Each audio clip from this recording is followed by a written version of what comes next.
ઝઘડિયાના રાણીપુરામાં Kinjal chemicals સામે ખેડૂતોનો આક્રોશ જોવા મળી રહ્યો છે. પાકના નુકસાનનું વળતર ન મળતા નાયબ કલેક્ટરને આવેદન આપ્યું હતું. 7 જુલાઈએ કેમિકલ વેસ્ટથી કેળના 2000 થડ બળી ગયા હતા.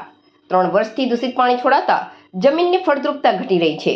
જીપીસીબીનો પોઝિટિવ રિપોર્ટ છતાં વળતર ન મળ્યાનો આરોપ પણ ખેડૂતોએ લગાવ્યો છે. ઝઘડિયા તાલુકાના રાણીપુરા ખાતે આવેલી કિંજલ કેમિકલ કંપની દ્વારા છોડાયેલા દૂષિત પાણીથી પાકને થયેલા ભયાનક નુકસાન સામે ખેડૂતોમાં ભારે રોષ વ્યાપ્યો છે.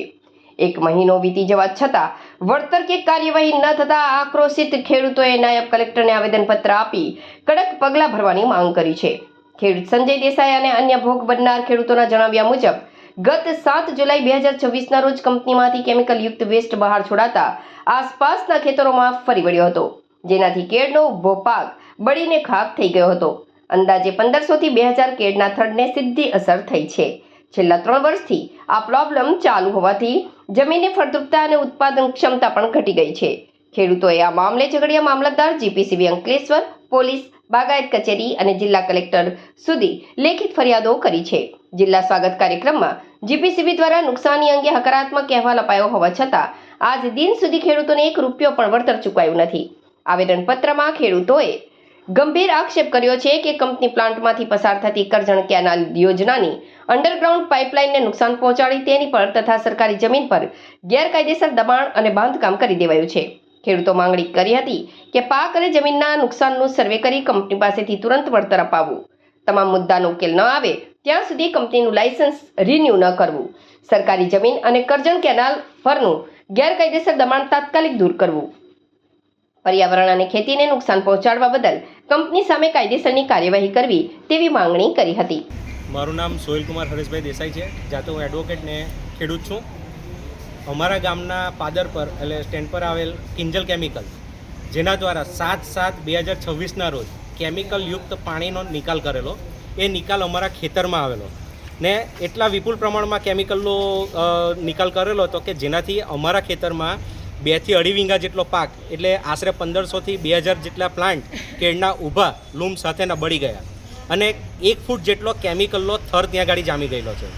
એ બાબતે અમે જે તે સમયે મામલતદાર શ્રી, નાયબ કલેક્ટર સાહેબ શ્રી, પોલીસ અધિકારી શ્રી, ખેતીવાડી વિભાગ, જીપીસીબી કચેરી, સ્વાગત પ્રોગ્રામ, પછી બાગાયત કચેરી, તમામને અમે લેખિત અરજી કરેલી હતી.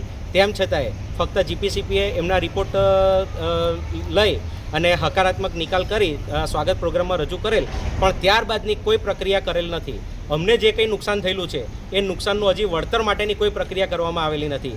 જે બાબતે આજે આટલા સમય વીતી જવા પછી પણ કોઈ પણ જાતની એક્શન ના લેવાય એટલા માટે અમે લોકોએ આજે નાયબ કલેક્ટર શ્રી ઝઘડિયાને એક આવેદનપત્ર પાઠવેલું છે અને કિંજલ કેમિકલ દ્વારા એક કરજણ કેનાલ યોજનાની એક અંડરગ્રાઉન્ડ કેનાલ જાય છે, જેને દુરસ્ત કરી તેના પર પાકું અને સ્થાયી બાંધકામ કરેલું છે, જેને સત્વરે દૂર કરવા, કારણ કે કેનાલ એ ખેડૂતોની જીવાદોરી છે.